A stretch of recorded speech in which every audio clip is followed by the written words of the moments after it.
When you walked in the courtroom, you weren't sure what necessarily to expect.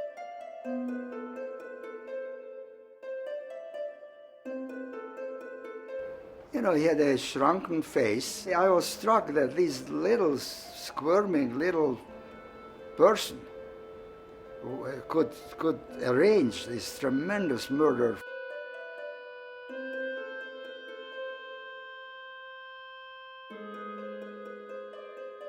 Do you admit the first count brought against you? Im Sinne der Anklage nicht schuldig.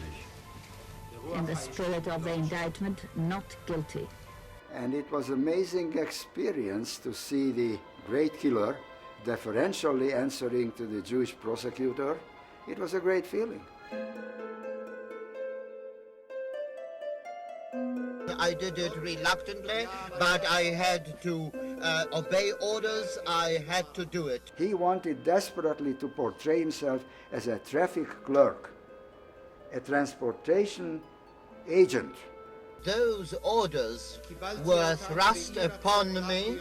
He was not a low-level, menial cog, and the fact that he did not regret that which he had done is one that is difficult for me to wrap my head around.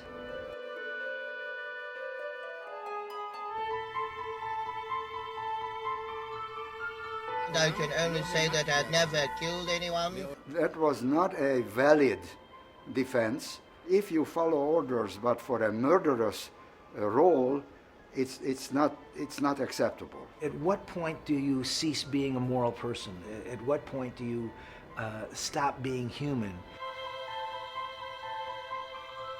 No,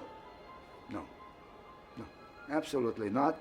I witnessed some of the survivors coming up and giving testimony. She was given soup or water in a tin can, so hot that it burned and scalded her hands, and yet she couldn't let it go because she would have nothing to eat. And I looked at the face of Eichmann. It was totally expressionless, as if it was the most boring thing that he had ever heard in his life. It was blank. It was nothing.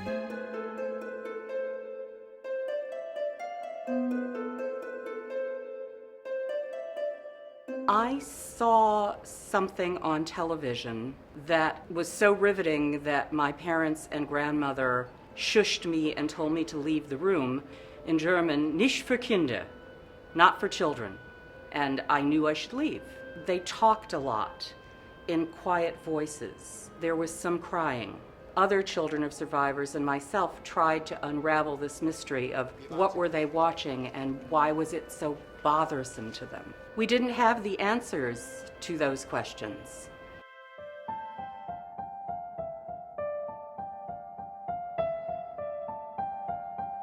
It was right justice that just like the Jews went up in smoke and in dust, he went up in dust. His ashes were distributed, into the water, gone, as if he never existed, I think is a statement to the world. And his dust was dispersed, never to be found.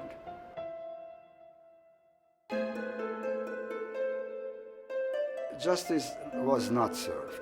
Justice for him, yes, perhaps, but injustice still remains. No matter how much you kill or sentence to death or what, you cannot restore this tremendous number of murdered Jews that were wantonly, without any reason, killed.